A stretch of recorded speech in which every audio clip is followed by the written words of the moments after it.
customer reached out to us about a week ago, explaining that they were seeing a slowdown when they had a certain number of functions. What we did was try to reproduce the problem. This took about a week to find, and then we've gone and shown them we can do 5x the number of requests of where they were stuck at. And the core platform here is OpenFaaS and Kubernetes, and this is really an artifact of the way Kubernetes tries to protect itself. Now, most of our customers actually run between 1 and 5 dozen functions, and they could be very heavily used. They could be potentially running 24 hours a day, handling a lot of requests, and maybe scaling to a large amount of replicas. But we tend to see the main customer profile being an individual product team. Then we do have some customers that are running a SaaS, for instance Waylay, and here they'll have hundreds of namespaces where each customer may have 1, 2, 3, up to 10 functions each as part of the platform they offer. ISPs will tend to, again, offer that similar model. And so the numbers that they get to depends on the uptake of the product within their business. We're not talking about Google scale here. We're not talking about one cluster running millions and millions of requests. But even so, 2,000 to 3,000 functions should absolutely work with no issues. It just seems that not many people were doing this. And the customer said, right, well, between 2,000 and 3,000 functions, I deploy a new one and it appears immediately. When I get to 3,500, it's just not appearing. It can take 10 minutes. Now we fixed this, found the root cause, and at this point, this whole video is just going to show you how even at 15,000 functions, one function is created instantly. I'm also going to show you a quick conceptual architecture now, and then we'll roll into the demo, which is from the OpenFaaS community call, and it goes straight in to deploying all of those functions. So, what is actually going on when somebody deploys a function? Well, the way that functions get in are either through a direct Kubernetes YAML, which you would apply or create via kubectl, via our REST API using HTTP in a JSON body, potentially through the UI, and there's another couple of ways as well. But all of the time, what you're ending up with is this object in Kubernetes, a custom resource. And the job of our code is to take the custom resource and convert it into something that is a native Kubernetes object, a deployment and a service. And this is the bit where they were seeing a slowdown. Everything else, invocations, etc., were working exactly as expected. So within the OpenFaaS Gateway pod, there's a few things that can be going on here, and we looked into each of them. One is there's a REST API that can do create, update, delete, retrieval on function CRs or custom resources. Does the same for secrets. Can watch what policy custom resources are being created and update itself. No issues were found there. The other thing it can do is if you're running FaaS CLI logs, it will get the logs from the pods that are represented by your function. Again, no issues there. We then have something that watches what endpoints are ready for functions. So when a function's scaling up, it might go from one ready endpoint to, let's say, 10, but those extra 9 take potentially a few seconds before they're fully ready. And that's what that watch is. And it helps OpenFaaS spread the load evenly between those. Now, the bit that is important is this reconciliation, which is effectively what I showed you on the last slide. The custom resource gets created through the REST API. It is showing up, but the deployment wasn't being created. Now, we go into great detail as to why that was in the blog post. It turned out to be a rate limit that was set just within the Kubernetes standard operator that many people have used. And whilst we did make many other improvements at the same time, and they're all detailed here in case you can benefit from it too, the key one really was just that very odd rate limit of 10 per second And that very, very clearly explained why it took so long for them to see this item get turned into its objects at that level of load. We increased the work queue limit, and now it is instant, even at that very high number. So enjoy the video and go and look at the blog post, see if there's anything that you can learn, any insights here. And feel free to reach out to me or join our weekly OpenFaaS community call, which is where this demo came from. All right. Fewer overwrites because of the lock. So these were only done by one of those processes, not by all three. Today, all three will try and create. And then if one is created, the other one might update it. And when that happens, that requeues it in the first one and the second and the third one, and maybe even in the one that did the update. And so you get all of this churn and all these extra objects in your reconciliation queue, which delay how quickly you can get to another object. So this has been quite a journey, but the main real thing that was holding us back was the sample controller in Kubernetes, which is what we based everything on, has a rate limit of 10 objects per second to reconcile. It won't ever do more than that. Literally, if that was the first thing that I got to, we probably wouldn't have done all this other work. But now this is like just over 1 week of exploratory R&D. And these are some of the changes that we've got. So now what I want to do is I want us to go big now.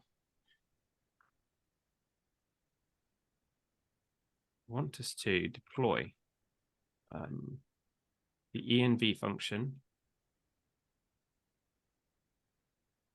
We'll do it with like 100 workers, 100 Go routines.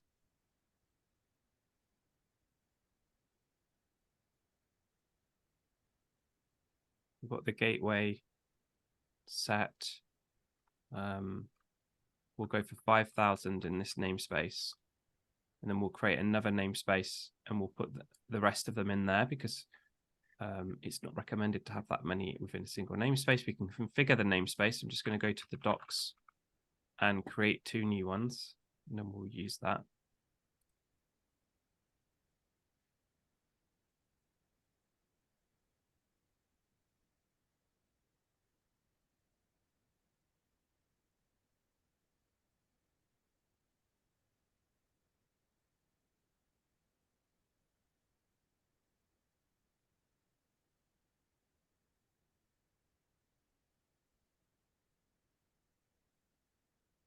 I've not actually tested the namespace code yet, so I'm just going to double check that it is being passed down. Yeah, okay. So let's try this out. Assuming that I've got all of the ports right for my port forward. And any slowness is because this is actually in Dallas machines. Do 10. Because this is actually designed, because the start at is designed to be run multiple times. Okay, maybe we are on 80, 81. Okay, we're not on there. We'll just port forward it again.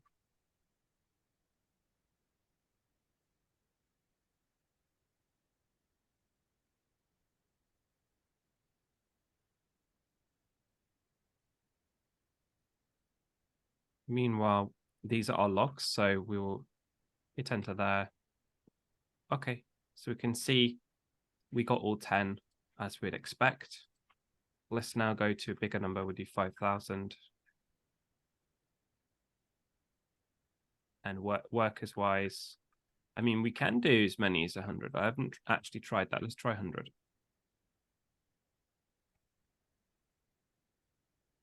Now, the seconds that you see here are how long the reconciliation took.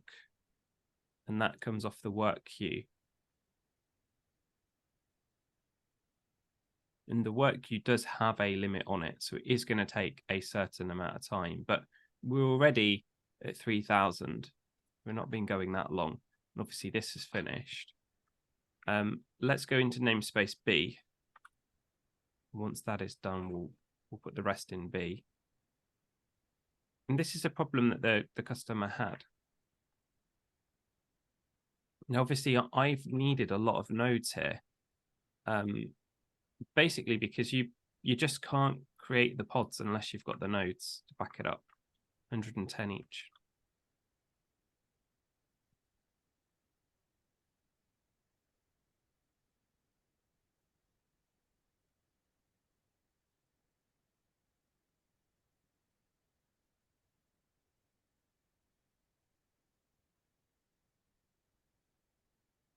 There's a watch on functions. Seems like it might be in the wrong cluster. Yeah, OpenFaaS FN hasn't got anything in it. It's A is our namespace. And we've got all 1,000 deployments. What about in B?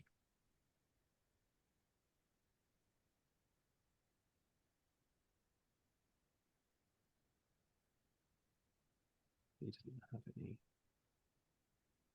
I haven't done my export. Okay.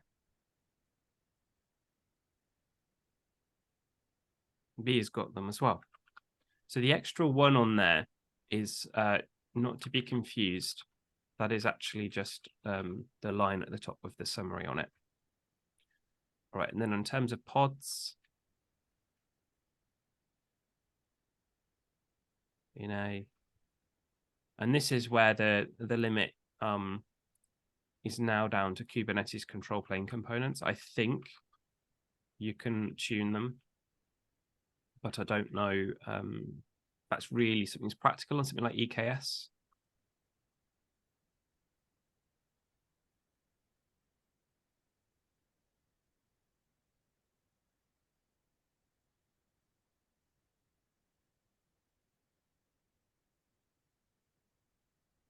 And so what we probably got here is these pods are getting created in the first namespace. The second one will probably start getting them created in it once it's fully populated. But all the deployments are there, and that was the main issue that the customer had. And I guess looking at this now, we could probably create another namespace and put another 5,000 in here. Now, I don't think we strictly got enough nodes to actually host 15,000 functions, but we should at least be able to create the objects, and then that will just kind of churn a bit. And so let's do that. Okay, so back to the logs. Now the other thing that we've got now is this Prometheus metric. So we should see the sync handler count going up. Assuming that I'm on the right cluster, I might actually be port forwarding the wrong cluster there. If I'm a port forward, do it again.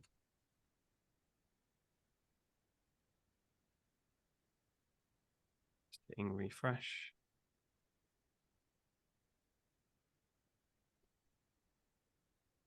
Interesting. I renamed this because it's coming from FaaSnetis. I didn't like it being just called sync handler. So, right, let's zoom in a little bit. We've run 14,000, run through that code 14,000 times now. The 15,000 objects we've created, and we've now gone through 15,000 times. And that is all reconciled from the looks of it. So if we do another one of these,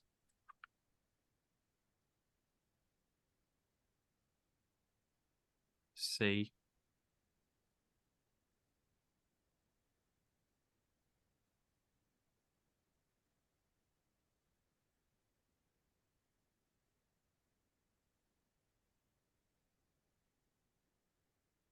Got 15,000 functions in a cluster. And our operator, even though there's one replica and it's been leader elected, is running very, very quickly. So quickly that I think if we were just to deploy one through the CLI now, we should see it appear instantly in the logs. So we'll just do a normal store deploy. Store, do cert info.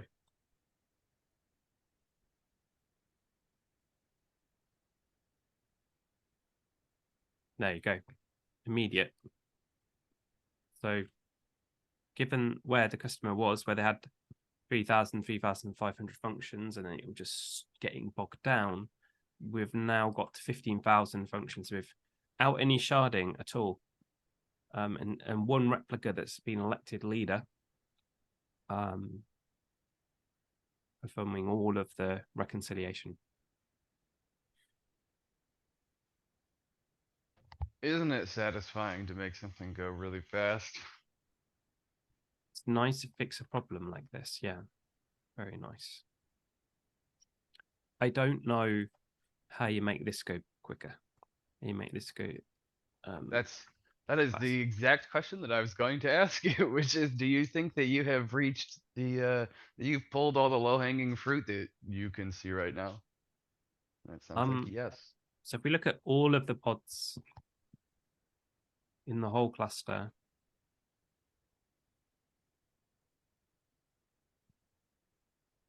how quickly are these going up? So they're going up very slowly, and we have 110, 115 nodes. So we've got that times 110 capacity in here. I think if you're on EKS, this pod creation limit or rate limit might be quicker, might be slower, but it is going to be a kubelet configuration thing, because this is now Kubernetes doing its job. Our job is to create the deployments and handle invocations and provide a REST API. Kubernetes' job is to say, oh, look, there's a deployment. Therefore, I must create a pod.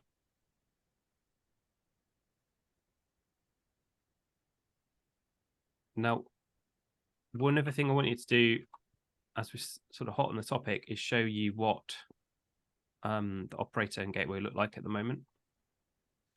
So on the left-hand side, the kinds of things that will happen when you enter this pod are, from the outside, you're doing CRUD on a function or a secret, you're doing an invoke, or you're doing a log tail for a function. The Fuznetes part of this, the second pod, sometimes called operator, has an API that will create a function CRD entry, CR, based upon your input. It doesn't actually create the deployment and service anymore. That's what the old controller model used to do. It also in enterprise watches for policies and roles so that it can put them into memory and evaluate them if needed. And we get CRUD on secrets. So this is fairly static stuff. This is an imperative API call, either creates and updates the object or it doesn't. And there's, the caller would retry if there's a problem. Log tailing is quite interesting because this does need an informer to get all of the pods that belong to a deployment. Once it's done that, it then gets the logs from all of them. And then if a new replica comes on because it's auto-scaling, it starts to get the logs for that and adds into its group of what it's watching. I don't know how often people use this for long-term in the UI. This is not connected. So it's just a quick burst where the informer isn't used. We then have a watch, and this was always on endpoints. The watch is for the invoke. And what this does is when you invoke a function, it gets the IP or one of the IPs of the function endpoints out of a big set of them that are ready. I've changed that now to endpoint slices because endpoint slices allow us to more efficiently understand what are all of the IP addresses that are ready. This is something that Kubernetes did, I assume, for service meshes. I don't know how much this would benefit people who aren't using auto-scaling. But if you are using auto-scaling, then the API call that tells you about the endpoints might be one JSON blob over the wire with 10 or 20 replicas in it. Whereas before, that would be potentially 10 or 20 different objects that are coming back off a list API. That seems to be performing just as well as it was with one replica per function, which is what I'm testing here. And then this is a kind of orthogonal bit, the black swan.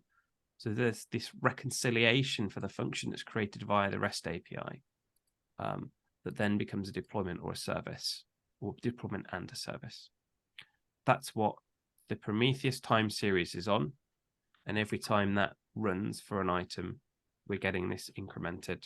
And we've got the timing of it as well.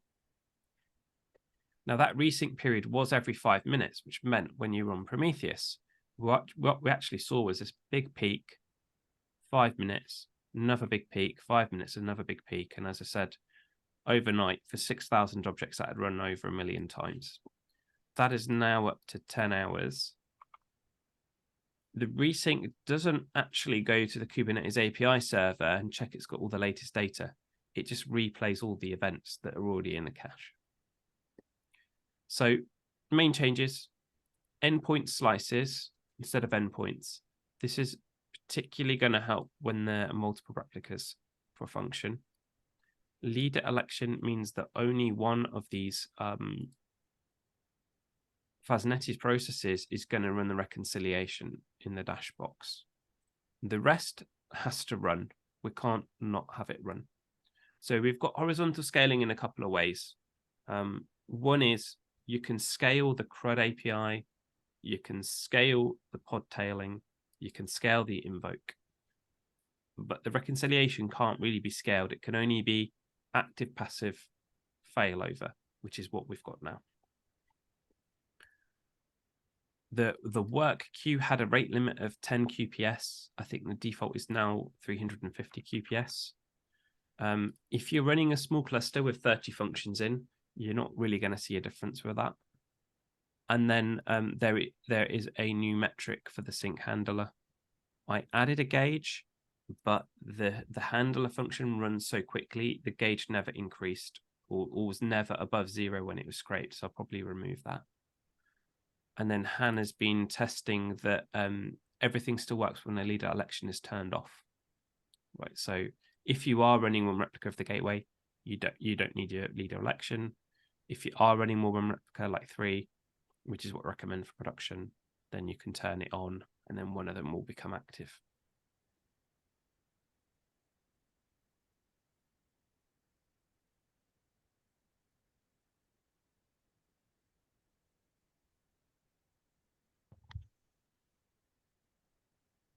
I know that I haven't really said anything, but like, good job. Like this Thank is, you. it is when you go from a metric like that, from like 10 to 350, like I've already said, like sounds like you've grabbed all of the low-hanging fruit you can here. Yes. That always is like when you can't think of a way to make it go faster, that's good shit. Like we just didn't know what was going on. Like, had it locked up? Was it in some deadlock? I did a pprof, so that is now also going to be in the Helm chart to easily enable pprof to do a dump of this, even for end users to do that if they need to. And there's a number of other minor changes that have come with this. I noticed that we were getting a log line for every invocation when we were using Hey.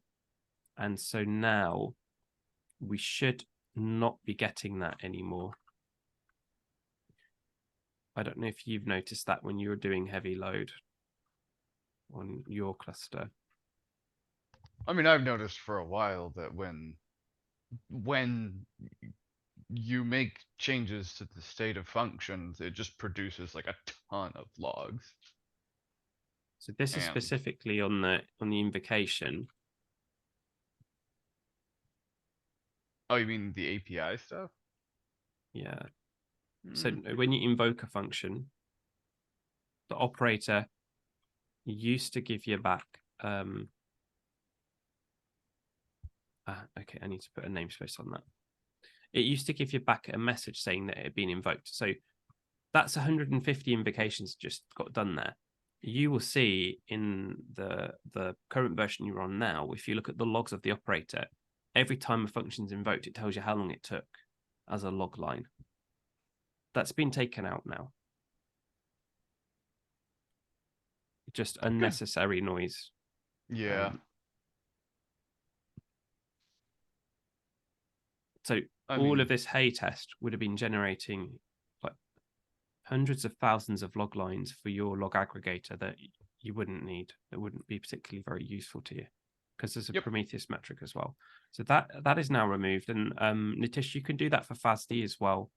If you vendor in the provider, you'll see there's a new option on there, like true or false for verbose. Is what you've described released, by the way? It's not released. Okay. Not just yet.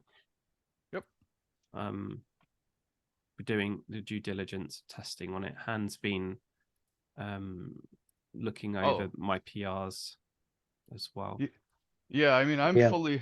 I'm fully on board. We're just at like for me, it's that same thing. It's like I've got stuff on my plate, like Yeah. at work, and then I like turn my head every now and then, like on the weekly calls, right? And I'm like, oh, a new feature, and it's like, is it released? And it's like, no. And then like by the time it gets released, like it's kind of left my mind, and there's Yeah. not like I don't, for whatever reason, I'm subscribed to stuff, and I just don't really get notifications of like when new features are coming out. Well, this one, when it comes, you'll get it without doing anything, because it's going to be an upgrade in the Helm chart.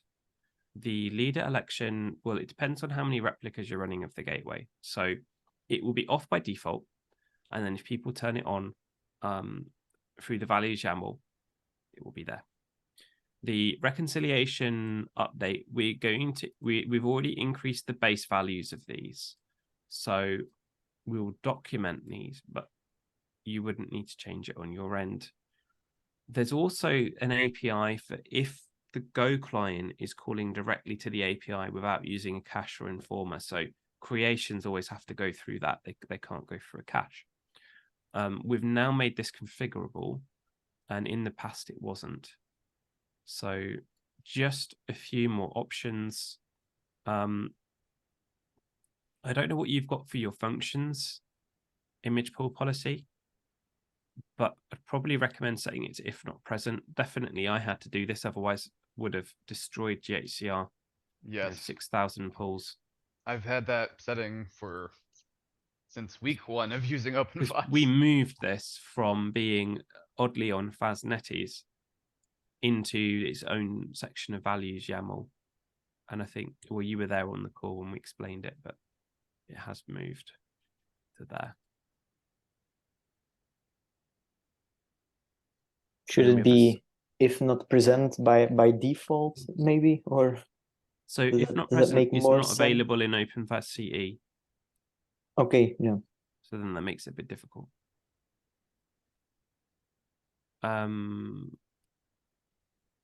yeah, other than the new image, these are the main changes. There are some changes to RBAC in the chart as well. So the endpoint slices are not under the core V1. They're actually under something else, discovery. So we will see in right of RBAC. So discovery, get list watch, endpoint slices, that has been added. And then for leader election, we've added coordination Kate's IO leases.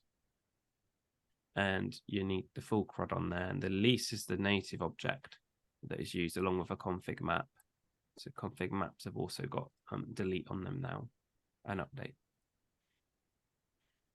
So whether you're using cluster role or role, they're now both available for the operator. And this doesn't apply to the old controller. So that hasn't been changed. Man, the amount of work that's gone into OpenFaaS over the years is like, it's like knowing somebody that has been working out for like the past like 4 or 5 years, but just like isn't super hard going into the dating scene. It's like, maybe you should change priorities for a month. Yeah. I think we've done a lot of work recently on education, trying to attract new users, new paying customers. And so here we've had a customer issue. It's been nice to get into technical weeds And then some of this has gone back over into another operator we've got, inlets uplink operator. And I guess we'll do the same in the inlets operator, that's the open source one, just to take that resync value and make that a lot longer before it actually runs that, because it's not necessary. So that's what I had to show. I know we spent most of the time on there.